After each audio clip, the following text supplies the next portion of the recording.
इस वीडियो में हम डिस्कस करेंगे रेगुलेशन नंबर 5 जो कि है नोटिस ऑफ अबेंडनमेंट, क्लोज़र और डिसकंटिन्यूंस।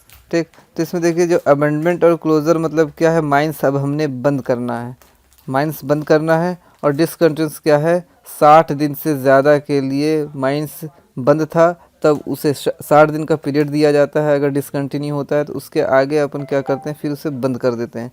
तो अबंडनमेंट और क्लोज़र का क्या हमारा इंटेंशन है बंद करने का, तो इसको किस फॉर्म में अपन भेजेंगे, इससे क्या क्या क्वेश्चन बनेगा ये देखिए।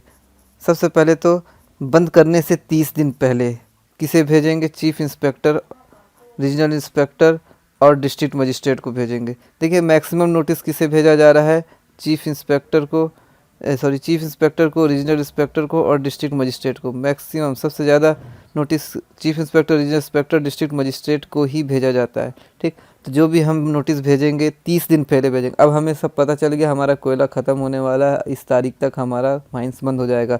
तो हम क्या करेंगे, 30 दिन पहले, 30 डेज़ पहले भेजेंगे किसको, चीफ इंस्पेक्टर को, रीजनल इंस्पेक्टर को और डिस्ट्रिक्ट मजिस्ट्रेट को।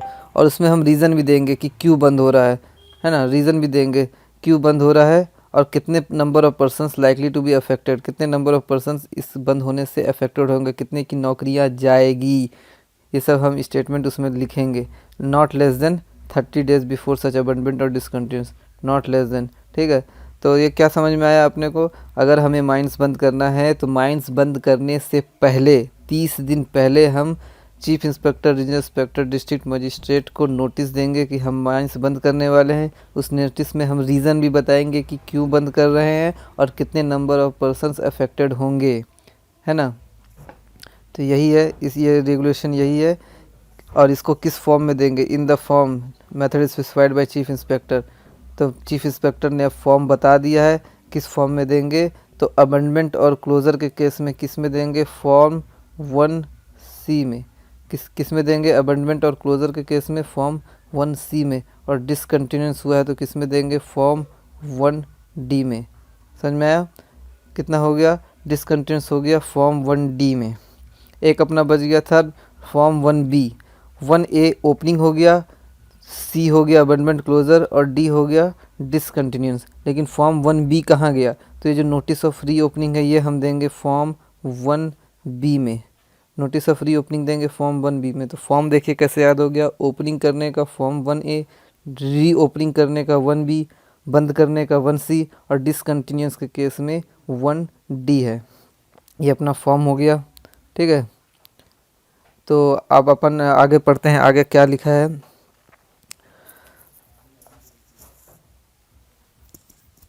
अचानक से, मान लीजिए हमें कभी कभी तो पता है कि हमें, हाँ हमारा कोयला बंद होने वाला है या हमारे पास किसी भी रीज़न से ये बंद होने वाला माइंस, तो अब तो हम 30 दिन पहले दे देंगे। लेकिन कभी कभी माइंस अचानक से भी बंद हो जाता है, किसी भी कारणवश अचानक से बंद जाता है, अनफोर्सिन सर्कमस्टांसेस हो जाते हैं जिस कारण से हमारा माइंस क्लोज, बंद या डिसकंटिन्यू हो जाता है ना, 60 दिन से ज़्यादा।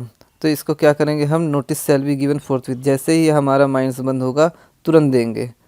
है, डिसकंटिन्यू हुआ है 60 दिन से ज़्यादा और अचानक से बंद हो गया किसी भी कारणवश, या तो एक्सीडेंट हो गया या कुछ भी ऐसा हुआ कि माइंस को हमें बंद करना पड़ा अचानक से, तो अचानक से बंद करेंगे तो 30 दिन पहले कैसे नोटिस देंगे। तो जैसे अचानक से अगर कभी भी बंद हुआ तो उसको जैसे ही बंद किया हम नोटिस वही सिंपल उसी को देंगे, रीजनल इंस्पेक्टर को, डिस्ट्रिक्ट मजिस्ट्रेट को, चीफ इंस्पेक्टर को। ये हमारा पहला पॉइंट, ये हमारा पहला पॉइंट क्लियर हो गया। अब दूसरा पॉइंट हमारा देखिए क्या है। दूसरा पॉइंट में ये बोलता है कि not with anything content sub division 1 when it is intended to abandon को discontinue more than any working below ground over which is situated property. अच्छा, जो भी अंडरग्राउंड माइंस, अगर अंडरग्राउंड माइंस है उसके ऊपर में कोई ऐसा प्रॉपर्टी है जो कि गवर्नमेंट के अंदर है या लोकल अथॉरिटी का है या रेलवे का है या कोई भी परमानेंट बिल्डिंग इंफ्रास्ट्रक्चर है जो कि ऑनर का नहीं है, तो ऑनर एजेंट मैनेजर क्या करेंगे, 30 दिन पहले, इस केस में भी 30 दिन पहले ऑनर एजेंट और मैनेजर क्या करेंगे, इस केस में भी 30 दिन पहले यही नोटिस देंगे चीफ इंस्पेक्टर और रीजनल इंस्पेक्टर को। यहाँ क्या है, डिस्ट्रिक्ट मजिस्ट्रेट को नहीं दे रहे हैं। देखिए इस केस में डिस्ट्रिक्ट मजिस्ट्रेट को नहीं दे रहे हैं, इसमें सिर्फ और सिर्फ चीफ इंस्पेक्टर और रीजनल इंस्पेक्टर को दे रहे हैं। तो ये क्या केस बना, अगर हमारा बिलो ग्राउंड वर्किंग है, उसके ऊपर में कोई एक ऐसा प्रॉपर्टी है जो कि गवर्नमेंट का है उसके ऊपर में कोई ऐसा प्रॉपर्टी है जो कि गवर्नमेंट का है या कोई भी लोकल अथॉरिटी रेलवे, मतलब कुल मिला के ऑनर का नहीं है, कुल मिला के क्या है, ऑनर का नहीं है। ये जो ऑनर है ना, not belonging to the owner, कुल मिला के ये है ऑनर का नहीं है। तो फिर क्या होगा, ऑनर एजेंट मैनेजर क्या करेंगे, इस केस में भी 30 दिन पहले नोटिस देंगे, लेकिन सिर्फ चीफ इंस्पेक्टर और रीजनल इंस्पेक्टर को देंगे। ठीक है, तो ये केस एक अपना हो गया। और तीसरा पॉइंट क्या कहता है, हाँ ये तो हो गया कि अबेंडन होने से पहले नोटिस हमने दिया। अभी तक हमने क्या किया, बंद होने से पहले नोटिस दिया, लेकिन अब हमने क्या किया, बंद कर दिया।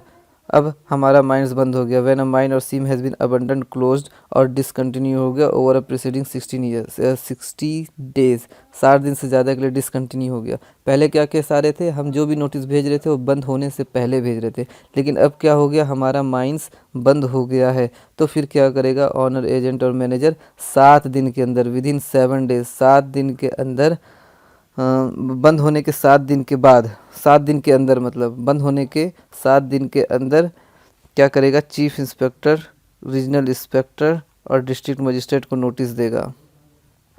ठीक है, नोटिस देगा उसी फॉर्म में, किस फॉर्म में, 1C और 1D में। अगर बंद हुआ है तो 1C और 1D अगर डिसकंटिन्यू हुआ है तो, है ना। तो ये हो गया आपका 3 पॉइंट। तो ये आपका रेगुलेशन नंबर 5 कंप्लीट हुआ। एक बार फिर से हम रिवाइज कर लेते हैं ओवरव्यू टाइप। एक बार फिर हम क्या करेंगे, रिवाइज करेंगे ओवरव्यू जैसा। तो देखिए क्या क्या हमने पढ़ा इससे अमेंडमेंट कोज में, कि हमने जब हमारा पूरा कोयला निकल गया, हमको पता है कि माइंस हमारा बंद होने वाला है, तो माइंस बंद होने से 30 दिन पहले, 30 डेज़ पहले हम फॉर्म नोटिस देंगे। ठीक है, अबेंडमेंट और क्लोज़र के केस में 1C में देंगे और डिसकंटिन्यूस के केस में 1D में देंगे। किसे देंगे, रीजनल इंस्पेक्टर, चीफ इंस्पेक्टर और डिस्ट्रिक्ट मजिस्ट्रेट को देंगे। किसे देंगे, रीजनल इंस्पेक्टर, चीफ इंस्पेक्टर और डिस्ट्रिक्ट मजिस्ट्रेट को देंगे।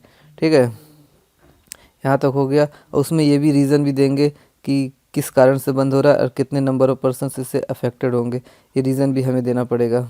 ये आपका पहला पॉइंट हो गया। और किसी अनफोर्सिन सर्कमस्टेंसेस के कारण अगर बंद होता है तो जैसे ही 30 दिन का समय तो हमें मिलेगा नहीं, तो जैसे भी बंद हुआ, नोटिस शैल बी गिवन फोर्थविथ, तुरंत हम नोटिस दे देंगे जैसे भी बंद होगा। एक दूसरा पॉइंट हमारा क्या कहता है कि अगर अंडरग्राउंड माइंस है और उसके ऊपर एक ऐसा प्रॉपर्टी है जो कि किसी गवर्नमेंट का है, लोकल अथॉरिटी रेलवे, मतलब अपना ऑनर का नहीं है, अपने ऑनर का नहीं है, तो क्या करेंगे, तो इस केस में भी 30 दिन के अंदर अपने को, मतलब जब भी बंद हो रहा है उससे 30 दिन पहले कभी भी चीफ इंस्पेक्टर और रीजनल इंस्पेक्टर को अपन नोटिस देंगे। यहाँ डिस्ट्रिक्ट मजिस्ट्रेट को नहीं दे रहे हैं। और तीसरा पॉइंट क्या कहता है, अगर माइंस हमारा बंद हो गया, अबंडेंट, क्लोज और डिसकंटिन्यूड हो गया, माइंस अगर हमारा बंद हो गया, तो ऑनर एजेंट और मैनेजर यहाँ 7 दिन, देखिए बंद होने के बाद 7 दिन का ही समय दिया गया है। और ये किसको नोटिस देगा, चीफ इंस्पेक्टर, रीजनल इंस्पेक्टर और डिस्ट्रिक्ट मजिस्ट्रेट को। ठीक है, बंद होने के बाद 7 दिन के अंदर और बंद होने से पहले 30 दिन के पहले। ठीक है, 30 दिन से पहले आपका समय दिया जाएगा बंद होने से पहले, और बंद होने के बाद सिर्फ 7 दिन का समय दिया जाएगा, और उसमें अपने को बताना है कि हमारा माइंस बंद हो चुका है। तो ये हो गया रेगुलेशन नंबर 5। नेक्स्ट वीडियो में हम पढ़ेंगे notice of reopening, regulation number 6।